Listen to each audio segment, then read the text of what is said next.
Hello, it's Brett, and it's time for yet another episode of Brett's All-Time Radio Show. It's been a busy day for us today on the South Coast. We've had a fantastic day out at a Christmas market where I bagged us a bunch of festive goodies, and I'm going to be sharing those with you guys over the next week. So don't get overexcited and don't eat too much because I've got plenty to keep us going. Welcome to another episode of Brett's All-Time Radio Show, and welcome to my home in beautiful Lyme Bay, where this cold December night is definitely making my roaring fire seem incredibly welcoming. So come in, sit yourself down next to the tree, get yourself warm, and take your coat off, and let's crack on. A huge thank you for joining me once again for our regular late-night visit to those dusty studio archives of old-time radio shows right here at my home on the south coast of the United Kingdom. Don't forget, I've got an Instagram page and a YouTube channel, and I'd love it if you would check them out. They're both called Brett's All-Time Radio Show. Feel free to send me some feedback on this show and any of the other ones if you get a moment. It's brett@tourdate.co.uk. Now it's time to check in with The Saint, and an episode called The Saint Goes Underground. The Adventures of The Saint, starring Vincent Price.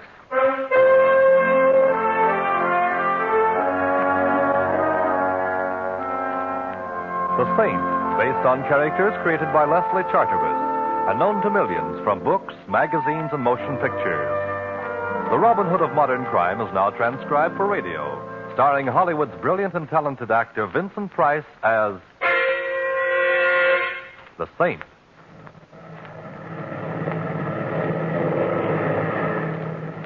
Anything wrong, Captain? Nothing serious, Mr. Templar. Just coming down here for a check. Go on just as soon as we can. Oh, and where is here? Headstone, New Mexico. Used to be a big silver mining town, but now it's just another little town, I guess. Although I did notice there's a carnival playing over on the edge of this emergency landing strip. Well, how long are we to enjoy the hospitality of Headstone? Oh, 2 or 3 hours. Long enough to see the town, have dinner if you like. We're sorry to delay you, sir. Oh, it's all right, Captain. I'm seldom bored in a strange town. Well, you better go back and fasten your seatbelt, Mr. Templar. We're coming down now. Right, I'll see you later.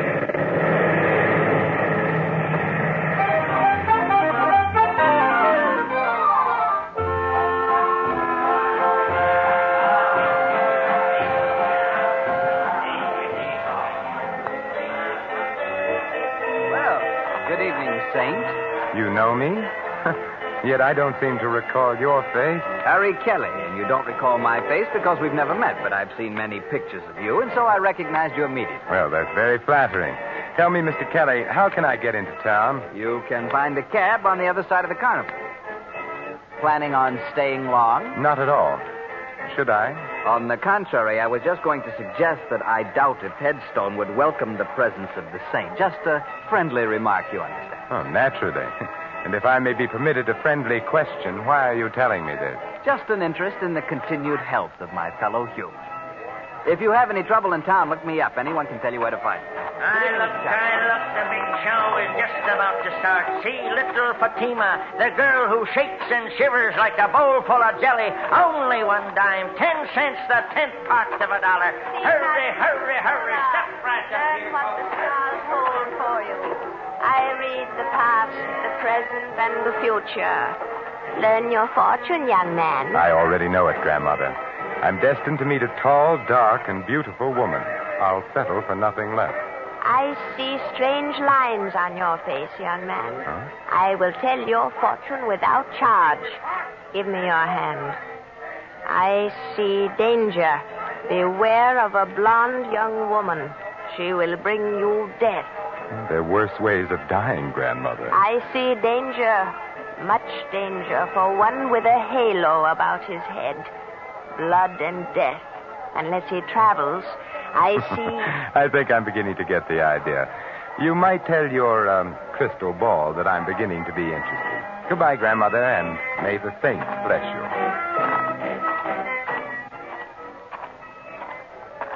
Taxi, mister? Oh, thank you. Say, do you suppose you can drive me somewhere that serves a good dinner? Sure. The Silver Dollar Hotel. Oh, fine. You know, I was just sitting there communing with nature about how many guys there are who blow their wad to watch some dame do a hula but won't spend a dime on a hack. Do I detect a touch of Brooklyn? How could you miss? That's me, chum. Ziggy from Flatbush. I used to drive a hack in Brooklyn. Now I own the only hack in Headstone. It's life, huh? You know, I ain't seen the Brooklyn Bridge for 10 years since I come out here for my health. Like I always say, it's a smart man who knows when it's healthy to get out of town. Meaning what? Does everything have to mean something? Me, I mind my own business. I stay healthy. That's why I'm living in Headstone instead of under one. I see. But if you didn't mind your own business, I suppose you'd give me some advice about leaving Headstone. Is that it? No advice, Mac. That's part of minding my own business. Headstone is a great place for strangers to visit, if they paid up their insurance.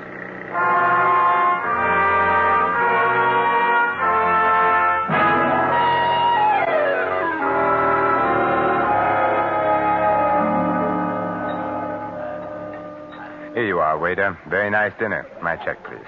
No, thank you. Keep the change. Hello. Well, this is a surprising hotel. First a beautiful dinner, and then an even more beautiful blonde. May I sit down? Oh, by all means, Miss... Betty Connolly. You're Simon Templar? I should have worn my dark glasses. But now that the truth is out, you might as well call me Simon. All right, Simon. Now, how did you know who I am? Now, don't tell me that you were just passing and recognized me. Why, Ziggy told me that you were here. He owns and drives the taxi here in Headstone. I know I shouldn't look a gift blonde in the hair, but why did Ziggy tell you I was in here? Well, Ziggy knows that I need help, and he thought, well, that is, since you're the saint, you might help me. Well, I have been known to help beautiful blondes on occasion. But tell me why you should need help, Betty. Someone's been trying to kill me. Oh, there should be a law against that. Are you sure? I've been shot at twice, and everybody here has been very unfriendly, except Ziggy and a man named Harry Kelly. I've noticed the unfriendliness in this town. But being unfriendly towards you is obviously an indication of insanity. Oh, please don't joke about it. I'm frightened. All right, my dear. Now tell me about it. Well, my father was known as Silver Slim Connolly. He lived here for years. But he sent me east to school when I was very young, and I didn't come back here until recently. My father died about a month ago. Oh, I'm sorry. He was broke, and all he left me was his old silver mine. He called it the Betty Mine, after me. And I take it somebody wants the mine. No, the mine is completely worthless. There hasn't been any silver in it for years. But, my dear, you were shot at twice. Have you any idea who did the shooting? No. But it might be the same man who told me to get out of town. Oh, who? Mike McCarthy. Ziggy says he's an eastern gangster who's been living out here for several months. Will you help me, Mr. Simon? Well, I've never been able to say no to a pretty girl. You mentioned a man named Harry Kelly before. Just who is he? He knew my father. He's been very friendly to me, although he thought I ought to leave town, too. I've met Mr. Kelly, and he intrigues me very much. I think we'll go see him. All right. Oh, just a minute. There was some red dust on your coat. Oh, thank you. Ziggy apparently doesn't get enough passengers to keep his cab dusted. Did you say Ziggy was parked outside in his chariot? Mm-hmm. He was when I came in. Oh, there he is. Yes, looking exactly as if he were back in Brooklyn. Ziggy! Oh, so she found you, huh? Thanks to your bird dogging, which I must admit in this case has done much to overcome any natural prejudice against cab drivers that I might have. Say, do you know where Harry Kelly lives? Sure. Let's go then. Hey, don't you ever clean out this hack? What's all this dust? Well, who knows? Maybe it was that redhead that hired me yesterday. So she had dandruff. Ziggy, you missed your calling. You're as funny as an undertaker. Well, now, Ziggy, I don't suppose you'd care to tell me why you warned me to get out of Headstone. Got me all wrong, Saint. I wasn't warning you. I was just talking about myself. And I don't suppose you'd care to tell me why somebody took pot shots at Miss Connolly here and told her to get out of town, too. Me, I don't know nothing. Like I was telling you, Saint, I mind my own business. Maybe you stay ignorant that way, but it's healthier, and I like it like that. Well, in that case, why did you send Miss Connolly in to see me? Well, like you can see, she's a pretty little pigeon. She needs to know some guy who'll help her. Now, it ain't no secret that the saint goes around mixing in other people's business, so I tell her to see you. And who told you I was the saint? I got eyes in my head, ain't I? Like I said, I used to hack in Brooklyn. I got around. What about this Mike McCarthy? Strictly smart money, Saint. Huh? A lot of guys have crossed his path once, if you get what I mean. What about Harry Kelly? Local stuff. A nice schmo, but no more. You're doing all right for a guy that doesn't know anything. You got me wrong, pal. Ziggy, he looks people over, but he don't see nothing except one guy is tough, another guy is a schmo, and maybe another guy is too nosy. I really don't think we should try to involve Ziggy, Simon. He's been very nice as it is. She's got something, pal. I ain't really equipped for it because the way you're headed, only a saint could feel at home.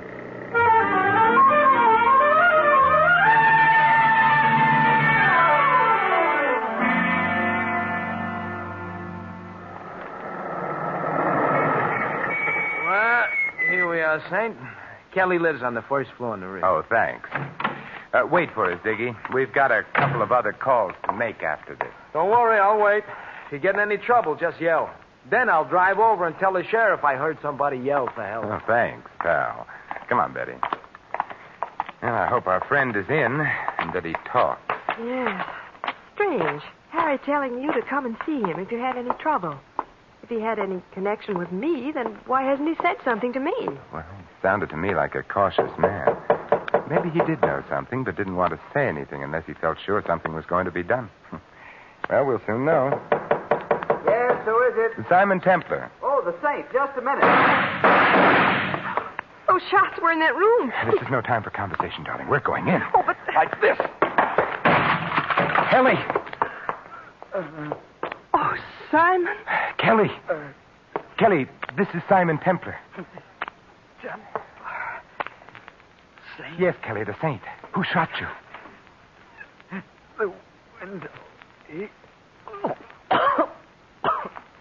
Saint. The mine. Sin. Kelly. Well, Betty, he isn't going to tell us anything now. His killer did a very thorough job. Window open. Must have shot from here. There's a shell on the fireplace. But what was he saying? Sounded like sin. Come on, Betty. We're going to spread a little saintliness. And I think I know where to begin.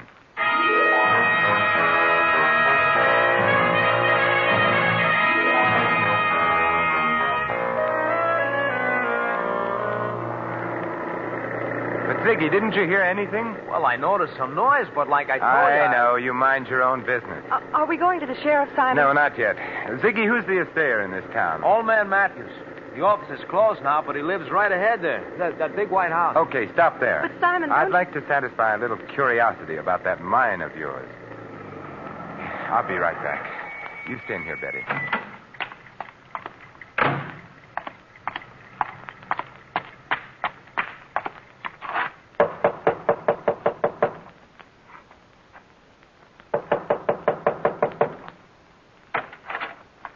What do you want? Mr. Matthews, Who else should be here? It's my house, ain't it? What do you want? my name is Simon Templar. I wanted to ask you if you know the Connolly Silver Mine. I know every mine within 200 miles of here, young fella. Hey, ain't that Betty Connolly sitting up there in that taxi? Yes. Then why can't she tell you about the mine? She owns it. Well, she has told me, but I just wanted to check about the possibility of a mistake. How much silver would you say there was in the Connolly mine? About enough to put in your eye and still leave room for your finger? Couldn't there be a hidden vein in it? Nope. There ain't been enough silver around here to make a dime for years and years. Could there be anything else of value in it? Mud and water, if you call that valuable. You sure? Of course I'm sure. Young fella, I've been here man and boy for 70 years, and I ain't got no time to stand around answering darn fool questions. Goodbye. Well, goodbye.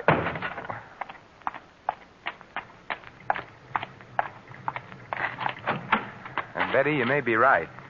Old man Matthews says the mine is worthless, too. So, Ziggy, take us to see Mike McCarthy. Are you sure you want to go there, Saint? If I was you, I'd get on that plane. It's leaving pretty soon. No, Ziggy, I've decided not to leave Headstone just yet. Later you can drive me over to Albuquerque, and I'll take the chief the rest of the way. Okay, chum, it's your funeral.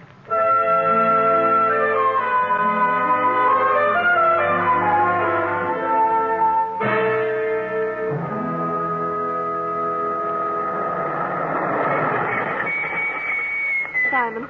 Please be careful. Don't you worry, Betty. The Halo Wearers Benevolent Association would be very upset if anything happened to me. I'll be right out.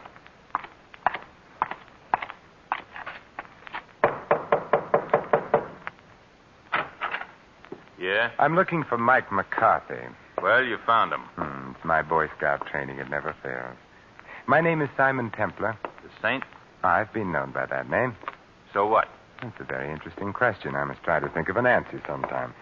Meanwhile, I thought you might like to know that I heartily disapprove of your telling a certain Miss Betty Connolly that she ought to leave town. What's a girl to you? That's my business. I could make it mine.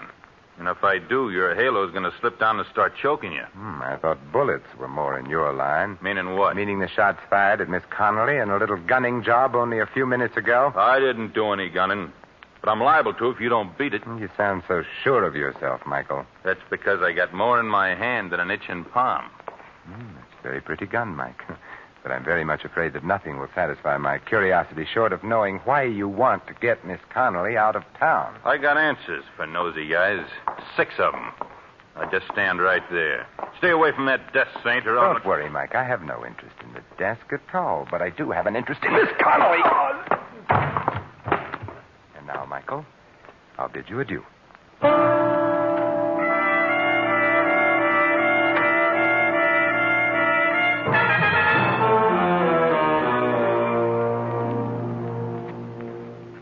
What happened, Simon? Oh, not much, I'm afraid. The conversation was just getting interesting when Mike had a sudden attack of dropsy. That's funny. I never heard of him being sick. Oh, that's because you mind your own business, Ziggy, like you told me. Betty, where is that silver mine of yours? About 2 miles out of town. Is there any place in town where we can rent a car? Oh, why, I have a car. Why? I feel a prospecting urge coming over me. Ziggy, take us to Miss Connolly's car, and then we can dispense with your valuable service. What's wrong with my car? Nothing, Ziggy. It's just that I don't like people looking over my shoulder, especially when I visit a lonely mine in the company of a beautiful girl.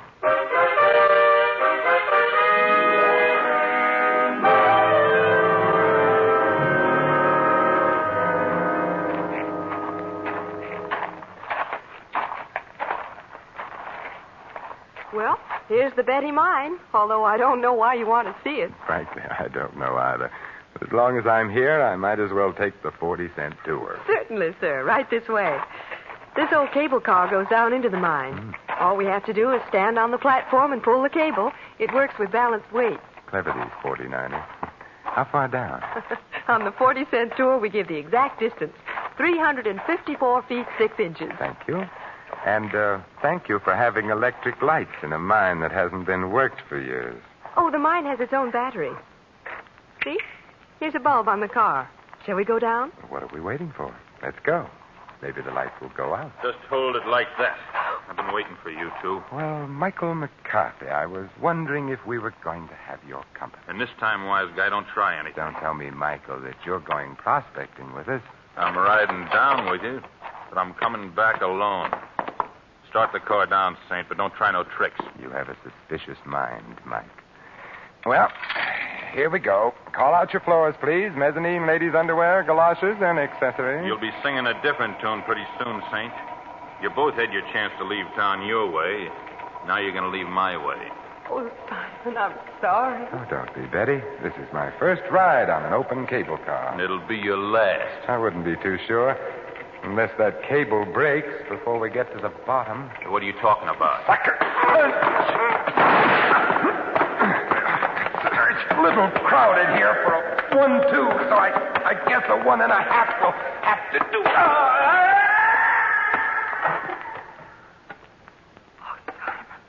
Oh, how terrible. There now, Betty. It's all right.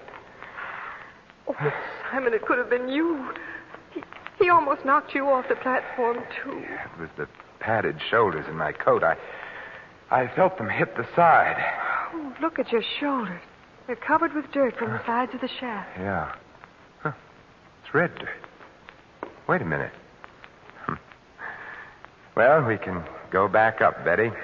Mike doesn't need our help, and I don't need anybody to answer questions anymore.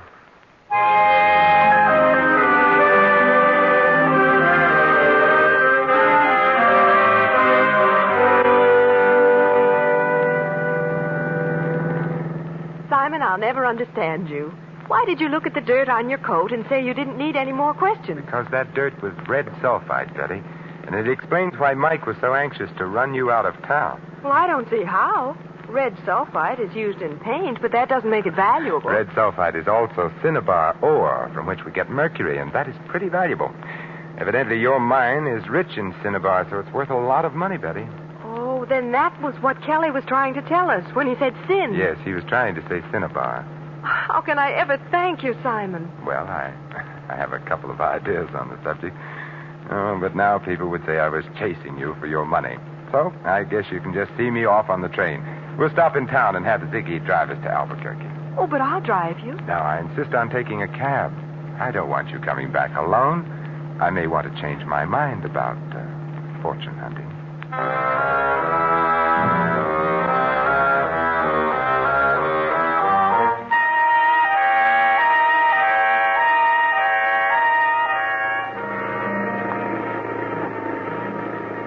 Like I said, Saint, I'm glad to see you leaving. This town is just funny about strangers. But you ought to take Miss Conley with you. But she doesn't have to go now, Ziggy, and besides, she's rich.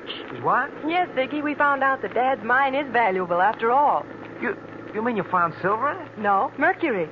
Oh, the stuff they put in thermometers? That's the stuff, Ziggy. But it's used for a lot of other things, particularly in wartime, and it's worth a lot of money. Well, what do you know? So that's why Mike was trying to make you leave, huh? That's it. Well, did you stop and tell the sheriff? We didn't have time, but I'll see him when we go back. Oh, well, that's pretty nice for you, ain't it, Betty? Oh, here we are. Just in time, too. The chief's in already. Very nice timing, Ziggy. Thanks, Betty, for keeping my forced visit to Headstone from being dull.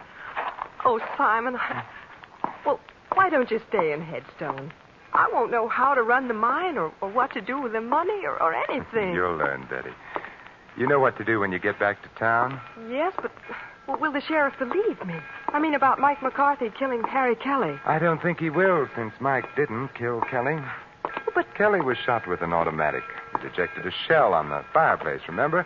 But Mike McCarthy carried a revolver. You saw it. Yes, but will the sheriff... Oh, the sheriff will believe when you show him that the gun that killed Kelly is in Ziggy's pocket. What? What are you talking about? You knew about the cinnabar ore in the mine. You carried some of it away to be tested in your cab. And there was red dust in it, which you tried to explain with a corny gag. You're crazy. Harry Kelly had an idea what was going on, so you slipped around to the back while we were at the front door and killed him. All right, wise guy, you're so smart. What about Mike? Mike was working for you. But Simon, Ziggy told me that you were in town. Sure, he couldn't be sure that I wasn't here to break up his little scheme, so the smartest thing to do was to get us together so he could watch both of us. He thought I would use his cab, as I did, and it would be easy. But he slipped up when he sent Mike out to the mine ahead of us. Ziggy was the only one who knew where we were going.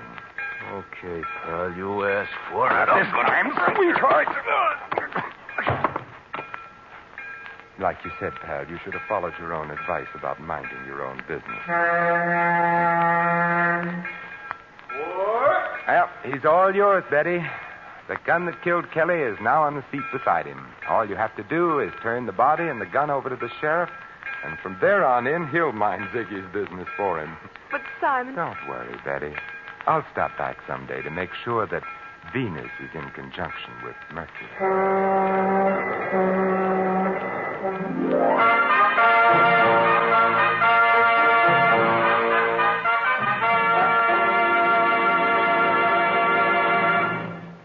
You have just heard another adventure of the Saint, the Robin Hood of modern crime. Now, here is our star, Vincent Price. Ladies and gentlemen, how many times there have been men just like Ziggy, led into crime by insatiable greed, forgetting the simplest truths so aptly phrased by John Dryden. Murder may pass unpunished for a time, but tardy justice will o'ertake the crime. This is Vincent Price extending a personal invitation to all of you to join us again next week at this same time for another adventure of the Saint. Good night.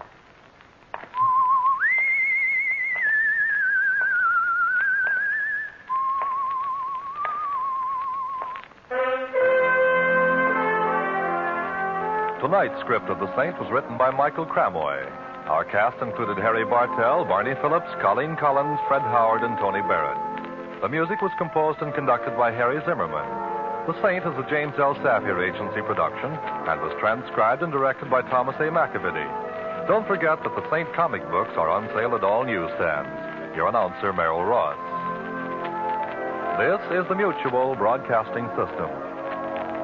Welcome back. Hope you enjoyed our latest episode of The Saint. And don't forget, we'll be back tomorrow for my favourite of the week. It's Hancock's Half Hour, going live at 5 p.m. GMT. You can email me on brett@tourdate.co.uk, and I'd love to know your thoughts on the show. Thank you for listening. I'll be with you 7 days a week, each and every week, and I'll see you next time on Brett's Old Time Radio Show.